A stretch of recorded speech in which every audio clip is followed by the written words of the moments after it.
So let's look at this question here, which was taken from year 2022, page 2 math paper 1, question 8. Okay, well, firstly, we are told to find this integral here. Okay, so I think this integral here is always good to ask yourself, just follow this checklist here. You know that it falls within this region here because it's not recognizable form, meaning it's not the u substitute method or the f prime fx method, right? So what we're going to do is actually just, because you differentiate the denominator, you can cancel the one on top, right? So that's the main thing about cancelling method. So what we're going to do is always check. Just go through this checklist here. Oftentimes I tell students you must always check if the denominator could be factorized. If you could, you use partial fraction. Usually partial fractions is easier because then you don't need to use MF27 if it could be factorized. If not, you go to the last step, which is a speed up method. But in this case here, you can see very clearly this guy could be factorized. Okay, so I'm going to just factorize it. I think the best method, or rather the more efficient method, is to factorize it. Okay, so I see a lot of solutions online which they don't show the factorized method. They just straight up go to speed up method. I don't think it's inherently bad, but sometimes using the, because if you can use partial fraction, usually it's faster. Okay, there you go. So once this is done, then we're gonna just use the secondary school method to find to do partial fraction. So this is a repeated root. What I'm gonna do is just gonna do this b over x plus 1 square dx. Okay, I don't think it's hard to do this partial fraction here. Okay, there you go.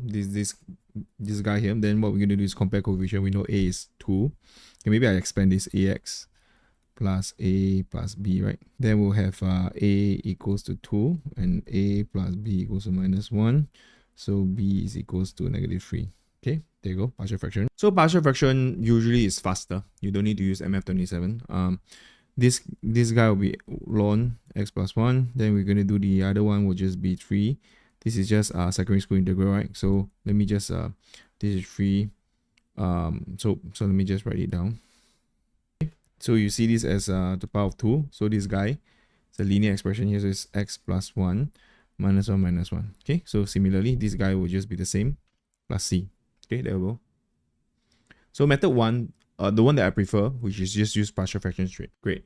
Now method 2, obviously just use split up. So this guy here, once you just want to split up, basically what you need to do is just a bracket plus b.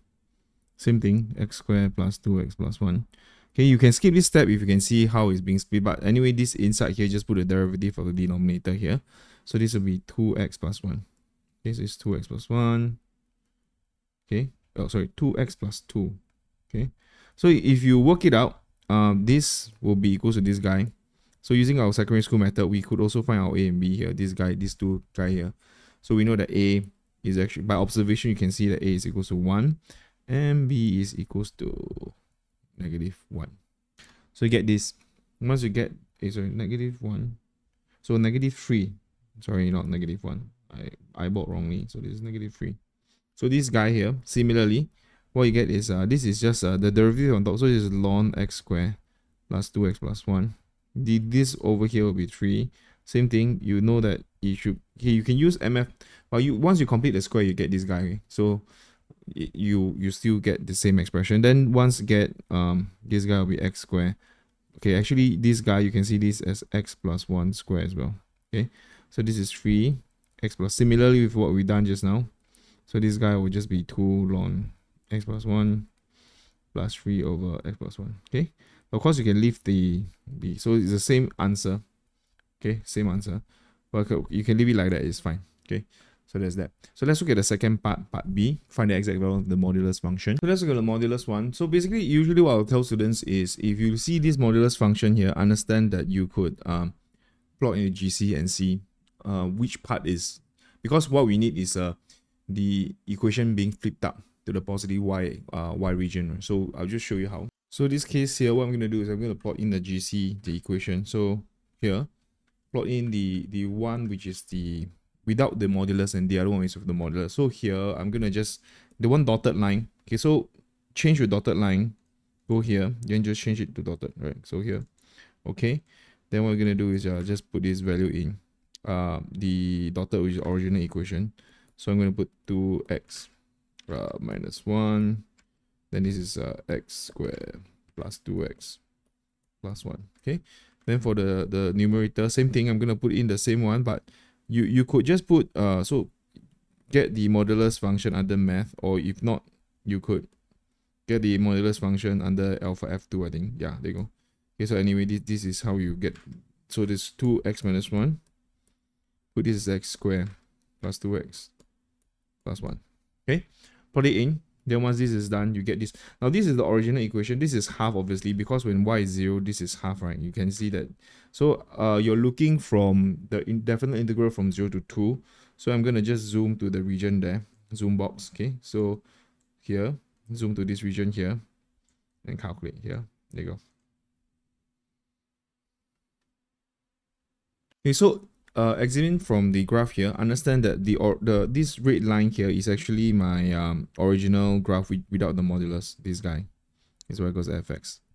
Okay, then whereas the blue line is the one with the modulus. In fact, I think this is mod fx. Okay, so you have got, this is half here. So from 0, so you realize that from 0 to half is being flipped up. Okay, whereas from half to 2 is the original equation here. This is 2. Okay, so if you want to find the definite integral, okay, what you need to understand is that this could be completed as square, so it's the same thing as I put this guy. Okay, you can skip this step, not an issue, but I just want you to understand that is the entire fx graph being flipped up. So from 0 to 2, you're using the negative. The one that is being flipped, you apply a negative. The one that remains the same as it is the positive. Okay, so for this region here, you just flip it up. So this guy will be from 0 to half. I'm going to use the flipped up one, dx. Then from half to 2, I'm going to use the original equation, which is the positive one. Okay, that's it. So this is a very common question that you ask and you see in exam. It's very, very, very common. So just examine from a GC. So once done, you just do that. This will be from the previous part. So this is done. Just substitute it in to find my definite integral here. You'll be able to get the answer. So with a bit of manipulation, you should be able to get the answer. Now, always check your value here and put in calculator and see if the value makes sense. Okay, so always go to the whenever you're doing questions like this, key in what is given in the question, then what you get, so that you can tally. So let me explain. So what I did was key this into calculator, then after which I also going to key this into calculator with my answer here, 4 ln 2, and hope that I get the answer, negative 3 ln 3. Okay, so in exam, just check the answer. So something's wrong. There goes, yeah, careless. So that's the reason why you should check, because this is 2, so I copied wrongly. So this is 2 ln 3. Okay, so check your answer in exam so that you know that the value that you get is correct, your answer. Okay, so that's how you do this question here. But you will miss off by a bit. You'll be reasonable range. Okay, because our calculator cannot find the exact here. See, this is like oh, it's actually the same. Okay, can. So that's how we do this question here proficiently.